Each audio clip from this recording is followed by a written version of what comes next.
हिंगोरझा में 3 महीना अॻे क़त्ल कयल नौजवान दुकानदार जावेद भुट्टो जे कातिलनि खे पुलिस इंतज़ामिया गिरफ़्तार में करण में नाकाम थी वई। कातिलनि जी गिरफ़्तारी लाइ मुख़्तलिफ़ सियासी समाजी शहरनि तोड़े भुट्टा बिरादरी जे माण्हुनि जो 6 दिहाड़े बे एहतिजाजी मुज़ाहिरो धरणो बुख हड़ताल जारी। 19 अगस्त ते हिंगोरझा शहर में मुकमल शटरबंद हड़ताल करे एहतिजाजी मार्च करे थाने वारो धरणो हणण जो ऐलान। हिंगोरझा में 3 महीना अॻे इंतिहाई बेदर्दी सां क़त्ल कयल दुकानदार जावेद भुट्टो जा कातिल पुलिस इंतज़ामिया अञा ताईं गिरफ़्तार नाहे करे सघी।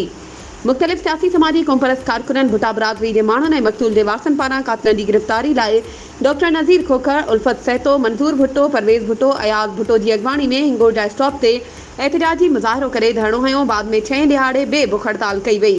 एहतिजाज कंदड़नि मीडिया सां ॻाल्हाईंदे चयो आहे त 3 महीननि ताईं पुलिस कातिलनि खे गिरफ़्तार करण लाइ कख भनी बीणो नाहे कयो। हुननि ऐलान कयो त 19 अगस्त ते कातिलनि जी गिरफ़्तारीअ लाइ हिंगोरझा शहर में मुकमल तौर ते शटरबंद हड़ताल कई वेंदी ऐं मच्छर चौक खां थाणे ताईं एहतिजाजी पैदल मार्च करे धरणो हयो वेंदो ऐं बुख हड़ताल जारी रखी वेंदी, जेका कातिलनि जी गिरफ़्तारी ताईं जारी रहंदी। वधीक ख़बरुनि ऐं अपडेट्स जे लाइ असांजे चैनल खे सब्सक्राइब कयो ऐं हा, बेल आइकन खे प्रेस करणु न विसारिजो त जीअं असांजी हर नई अचण वारी वीडियो तव्हां ताईं पहुचे।